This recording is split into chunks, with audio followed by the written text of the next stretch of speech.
नमस्ते दोस्तों, आज हम एक बहुत ही इम्पॉर्टेंट टॉपिक के ऊपर डिस्कस कर रहे हैं कि किडनी की प्रॉब्लम के लिए अगर आप चल रहे हैं, उसमें ग्रसित हैं, तो क्या खाएं क्या ना खाएं।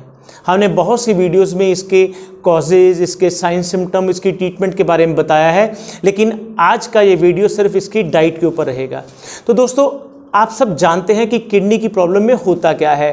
किडनी की प्रॉब्लम में हमारी फिल्ट्रेशन कम हो जाती है और जितने भी टॉक्सिक मटेरियल हैं, जहरीले पदार्थ हैं, वो किडनी के रास्ते से बाहर निकलने बंद हो जाते हैं और नतीजा हमारी बॉडी के अंदर ब्लड यूरिया और सीरम क्रेटिनिन बढ़ना शुरू होता है। अब सब जानते हैं कि क्रेटिनिन के बढ़ने का मतलब, ये क्रेटिनिन होता क्या है। ये एक मसल का वेस्ट मटेरियल होता है जो कि प्रोटीन ज़्यादा खाने से भी बढ़ता है। अब आप पेशेंट हैं प्रोटीन की ज़्यादा प्रॉब्लम के, किडनी की प्रॉब्लम के, तो हमें सबसे पहले फोकस करना है कि जिन चीज़ों में बहुत रिच प्रोटीन होता है वो नहीं खाना है। आपने अंडा नहीं खाना है, आपने मटन नहीं खाना है, आपने चिकन नहीं खाना है, इसके साथ आपने पनीर नहीं लेना है, दही नहीं लेना है और जितनी भी और रिच प्रोटीन की चीज़ें हैं वो नहीं खानी है। लेकिन कई बार ऐसा होता है कि हमारी बॉडी का जो नॉर्मल प्रोटीन है वो अगर बिल्कुल ठीक ठाक कंडीशन में है, उसकी वैल्यूज़ हमारी नॉर्मल हैं, तो प्रोटीन को हमने बंद रखना है। कई बार कैसा होता है कि डायलिसिस की कंडीशन चल रही है, जब हमारे डायलिसिस में प्रोटीन के लॉस के साथ साथ और चीज़ें भी लॉस हो जाती हैं जो कि शरीर के लिए बहुत ज़्यादा ज़रूरी होती हैं, तो उसमें एक्सेसिव वीकनेस आनी शुरू हो जाती है। उस वीकनेस को ठीक करने के लिए हमें वो प्रोटीन की ज़रूरत पड़ती है जो इजीली सॉल्युबल हैं, यानी कि जो इजीली डाइजेस्टेबल है। अब सब जानते हैं हमारी घरों में नानियाँ दादियाँ जब हम बीमार होते थे तो हमें क्या खिलाते थे? खिचड़ी। खिचड़ी एक कम्बिनेशन है चावल और दाल का, और दाल कौन सी? मूंग की दाल। मूंग की दाल की खिचड़ी खाने से वो एक ऐसा सिंपल प्रोटीन होता है जो हमारी बॉडी में जितनी ज़रूरत है एनर्जी की, जितनी ज़रूरत है मसल्स को, वो उतनी कमी पूरी कर देता है। और अगर डायलिसिस की कंडीशन चल रही है और प्रोटीन बहुत लॉस हो रहा है तो आप एग वाइट भी ले सकते हैं। और अगली बात जो हमें ध्यान में रखनी होती है किडनी की प्रॉब्लम के लिए, उसमें सबसे ज़्यादा ज़रूरी आता है कि इसमें हम किस तरीके से पोटाशियम का ध्यान में रखना है। पोटाशियम जब हमारे शरीर में बढ़ जाता है तो उसमें हमारी बॉडी में एक्सेसिव फटीग होने लगती है, थकावट होने लगती है। और कभी कभी ये जब एक्सेसिव पोटाशियम बढ़ जाता है, हमारी थकावट बढ़ जाती है, तो उसका सीधा असर हमारे हार्ट के मसल्स के ऊपर भी पड़ता है और नतीजा कई बार हमें डायरेक्ट हार्ट फेलियर की और हार्ट अटैक की प्रॉब्लम आ सकती है। तो अब हमें ये देखना है कि जो हम रोज़ाना घरों में खाते हैं उसमें कौन सी सब्जी और कौन से फल ऐसे हैं जिनमें पोटाशियम को ध्यान में रखना पड़ता है। इसका बड़ा सिंपल सा फंडामेंटल मैं आपको बताने जा रहा हूँ। हमें पत्तेदार सब्जियां नहीं खानी है, इसको अंडरलाइन कर लीजिए बिल्कुल पूरे तरीके से। अगर आप किडनी के पेशेंट हैं, आपने मेथी नहीं खानी है, आपने धनिया नहीं खाना है, आपने सरसों नहीं खानी है, आपने पालक नहीं खानी है, आपने पुदीना नहीं खाना है। ये जो पत्तेदार सब्जियां होती हैं ये बहुत रिच पोटाशियम की होती हैं, इनको आपने अवॉइड करना है। और कौन सी सब्जियां ऐसी हैं जो हम खा सकते हैं? जितनी भी हमारी धरती के ऊपर उगने वाली चीज़ें हैं जो हल्की फुल्की हैं, आप सब जानते हैं। घिया आपके लिए बहुत इंपॉर्टेंट है, उसको ज़रूर लेना है। उसके साथ पंपकिन, जिसे हलवा कद्दू कहते हैं, वो ले सकते हैं। आप तुरई ले सकते हैं, जिसे हम राम तोरी भी बोलते हैं, वो ले सकते हैं। बैंगन ले सकते हैं। परवल बहुत अच्छे हैं इसके लिए अगर वो कम तेल में बनाए गए हों। इनके साथ 3 चीज़ें ऐसी जो हमारे सलाद में गिनते हैं, हालांकि वो ज़मीन के अंदर उगती हैं लेकिन इनका पोटाशियम से कोई लेना देना नहीं होता है, उनको आप अपनी डेली डाइट में ज़रूर शामिल करिए। उसमें 3 चीज़ें आती हैं, गाजर, मूली और प्याज। इन चीज़ों को आप ज़रूर सेवन करिए, लेकिन मात्रा इसकी लिमिटेड होनी चाहिए। अगली बात आती है हमारे फ्रूट के लिए। कौन सा फ्रूट हमने खाना है, कौन सा नहीं खाना है। कुछ फ्रूट ऐसे हैं जो बहुत कॉमन हैं जिनमें पोटाशियम बहुत ज़्यादा मात्रा में होता है, वो नहीं लेने हैं आपने। पहले नंबर पर आता है हमारे सामने केला। केला नहीं खाना है। आपकी थोड़ा सा भी क्रेटिनिन और यूरिया बढ़ना शुरू होता है तो केले को हमेशा के लिए भूल जाइए।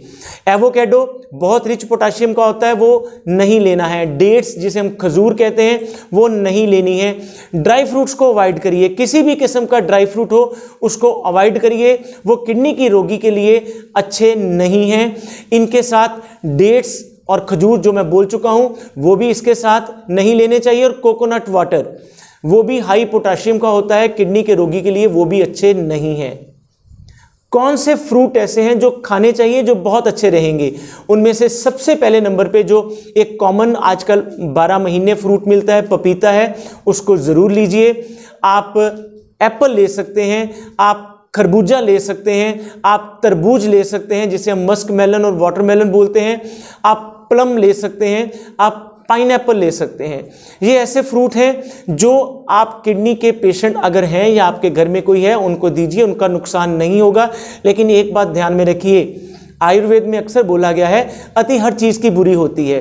तो हमें अगर फ्रूट लेना भी है तो टोटल सारे दिन का फ्रूट मिलाकर 1 कटोरी से ज़्यादा नहीं होना चाहिए। ये बात को ज़रूर ध्यान में रखें, हमें इनकी अति नहीं करनी है। 3 चीज़ें और जिसको मैं अक्सर जहर के नाम पर बोलता हूँ किडनी के रोगी के लिए, वो नहीं लेनी है। उनमें से सबसे पहले नंबर पे आता है सॉल्ट, नमक। नमक एक ऐसी चीज़ है जिसको हम अपनी डाइट में बंद तो नहीं कर सकते हैं लेकिन उसको कम कर सकते हैं। कम करिए। और अगर आप सी सॉल्ट के बदले में रॉक सॉल्ट लेते हैं, यानी कि जो नॉर्मल सॉल्ट मिलता है उसके बदले में सेंधव नमक लेते हैं, जिसे पाकिस्तानी नमक भी बोलते हैं, लाहौरी नमक भी बोलते हैं, सेंधा नमक भी बोलते हैं, वो अच्छा है। उसमें कुछ और ऐसे मिनरल्स होते हैं जो किडनी के रोगी के लिए बहुत अच्छे होते हैं। अगली चीज़ जो ध्यान में रखनी है, नमक को जितना कम रहेंगे उतना अच्छा है। और नमक जब बढ़ेगा हमारे ब्लड प्रेशर बढ़ेगा। सोडियम बढ़ने से, नमक के बढ़ने से हमारा नुकसान होता है, उसको अवॉइड करें। किसी भी तरीके का पेशेंट हो, अगर आपको दिन में 1 बार 2 बार 3 बार भी ब्लड प्रेशर की मेडिसिन खानी पड़े कोई हर्ज नहीं है, लेकिन अपना ब्लड प्रेशर 120/80 से ऊपर ना बढ़ना दें। बल्कि मैं तो ये कहूँगा, जो हमारा एक्सपीरियंस कहता है आयुर्वेद योगाश्रम में जितने भी हमारे किडनी के पेशेंट्स आते हैं, मैं कहता हूँ कि आपका 115/75 से ऊपर नहीं बढ़ना चाहिए। अगला पॉइजन जो बहुत ज़्यादा ध्यान में रखना है वो है चीनी। शुगर के कंटेंट को जितना आप कम रखेंगे उतनी डायबिटीज आपकी कंट्रोल में रहेगी, उतना आपकी किडनी के ऊपर असर नहीं पड़ेगा। क्योंकि लगातार डायबिटिक पेशेंट से जो डायबिटिक नेफ्रोपैथी होती है वो बहुत नुकसान करती है। उस डायबिटिक नेफ्रोपैथी को कवर करने के लिए जितनी चीनी कम लेंगे उतना किडनी के ऊपर असर कम पड़ेगा, उतना डायबिटीज कम करेगी और हमारा नुकसान नहीं होगा। तीसरा जहर है जो मेटाबॉलिक एसिडोसिस भी करता है, वो हमें ध्यान में रखना है कि हमें चाय नहीं लेनी है। चाय या कॉफ़ी में कैफीन बढ़ता जाता है, वो मेटाबॉलिक एसिडोसिस करता है। उसी संदर्भ में कुछ फ्रूट ऐसे हैं जो मेटाबॉलिक एसिडोसिस में आते हैं, जो खट्टे फ्रूट हैं, वो नहीं लेने चाहिए। उसमें संतरा नहीं लेना है, किन्नू नहीं लेना है, आपने अंगूर नहीं लेने हैं, आम नहीं लेना है। ये खट्टे फ्रूट होते हैं, ये मेटाबॉलिक एसिडोसिस करते हैं उसी तरीके से जो नुकसान चाय करती है हमारे शरीर के अंदर जाकर। अंत में कुछ चीज़ें ऐसी जो मैं फिर दोबारा कहूँगा आपने नहीं लेनी है, उनमें से आएगी हमारा जंक फूड। आपने पिज़्ज़ा नहीं खाना है, बर्गर नहीं लेना है, मैकरोनी नहीं लेनी, पास्ता नहीं लेना है, मैगी नहीं लेनी, नूडल्स नहीं लेने। ये चीज़ें एक्स्ट्रा मैदा जब डिपॉजिट होता जाता है हमारे फिर यूरिया और क्रेटिनिन को बढ़ाता है। इसके साथ सॉसेज लेते हैं, वो भी बहुत नुकसानदायक है, उनको आपने नहीं लेना। लास्ट बात, आपने स्मोकिंग और अल्कोहल, ये 2 ऐसे दानव हैं जो हर तरीके से हमारी किडनी को नुकसान पहुंचाते हैं। मैं तो अपने वीडियोस में ये भी कहता हूं कि अगर किडनी के पेशेंट नहीं भी हैं तो भी इन 2 चीज़ों से हमेशा के लिए बचे रहिए। हमें स्मोकिंग को अवॉइड करना है, वो भी हमारे अंदर कहीं ना कहीं ब्लड प्रेशर बढ़ाता है, हमारी किडनी को नुकसान करेगा, नेफ्रोपैथी करेगा। और अल्कोहल हमारे अंदर जाकर फिर नुकसान करता है। हमें इन 2 चीज़ों से बचाते हुए अपनी किडनी के कैंसर से, जिसे हम रीनल कार्सिनोमा कहते हैं, उससे भी बचा सकते हैं। तो दोस्तों, अगली मीटिंग में, अगली वीडियो में फिर दोबारा मिलेंगे। हमारे नंबर नीचे डिस्प्ले हो रहे हैं। आपको कोई भी और चीज़ कंसल्ट करनी हो, हमारी टीम ऑफ डॉक्टर्स आपके लिए हमेशा तत्पर रहेंगे। आप हमारे इस यूट्यूब चैनल पे सब्सक्राइब करें, लाइक करें, कमेंट करें किसी भी और डिजीज़ के लिए, ताकि आपके दोबारा फिर मुलाकात हो सके। नमस्ते, डॉक्टर नवीन आर्य।